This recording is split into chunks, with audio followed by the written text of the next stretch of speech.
right, welcome back, everybody. Target results just crossing the tape. It looks like the company came in with earnings of $1.69 versus the $1.65 that the street was estimating. Right now, the stock is trading down by 59 cents. That's where it was beforehand. Let me just run through some of the other numbers and some of the things that they're saying on this. They are looking at, for the full year, historically strong comps up 3.4%. The traffic up 2.7%. For the fourth quarter, where the company had already told us the sales were a little disappointing, sales up 1.5%. That is still the 11th consecutive quarter of comparable store growth. Adjusted earnings per share up 10%. And again, 169. Now, they do talk a little bit about their fulfillment options and using things the right way.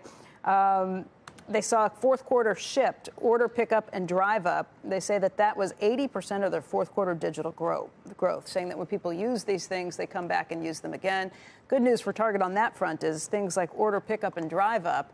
That's a much cheaper way to fulfill these packages than having to deliver them themselves to their home. Again, that stock right now is trading down by about 59 cents. But joining us right now for immediate reaction to Target's numbers, let's bring in Charlie O'Shea. He's retail analyst at Moody's. And Charlie, good to have you here today. Great to be back. Thanks, Becky. All right, so the numbers themselves, it looks like they were profitable. The numbers may be more profitable than had been anticipated after we got the early news that the sales and the traffic were down.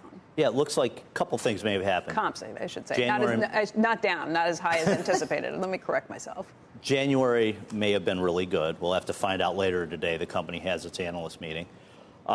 Or, as I think we talked about when I was here last time, when we talked about Target's, the preliminary results, the sales were soft in a couple categories, but maybe that was because they didn't want to chase price. Mm-hmm. And it seems like the margins held up. If they beat guidance, then the margins had to hold up, which means there's a lot of discipline there over pricing. It was heavily promotional. Best Buy took a margin hit. Walmart took a margin hit. Amazon took a margin hit. Those are the three players that Target's in the ring with pretty consistently during the holiday. And they probably just said, you know what? That limbo bar is too low. We're going to back away from those sales and preserve our margin. Although the company did say that they were off in a couple of areas, a couple of key areas in terms of what the merchandise they had that was there. I think toys were a disappointment, not only for Target, but also for Walmart. Yeah, toys is a weird category this past holiday. It's really hard to see who got the share, and maybe we'll get some third-party data a little bit later on. Electronics they called out in the mid-January. Mm-hmm. That doesn't surprise me. Best Buy was heavy this holiday. On discounts. Best Buy, yes, yeah. Best Buy promoted. Took a 90 basis point gross margin hit over the quarter. Amazon was heavily promotional. Amazon had already told the world we're not going to make a lot of money, and that's when Amazon turns on the gas on the top line.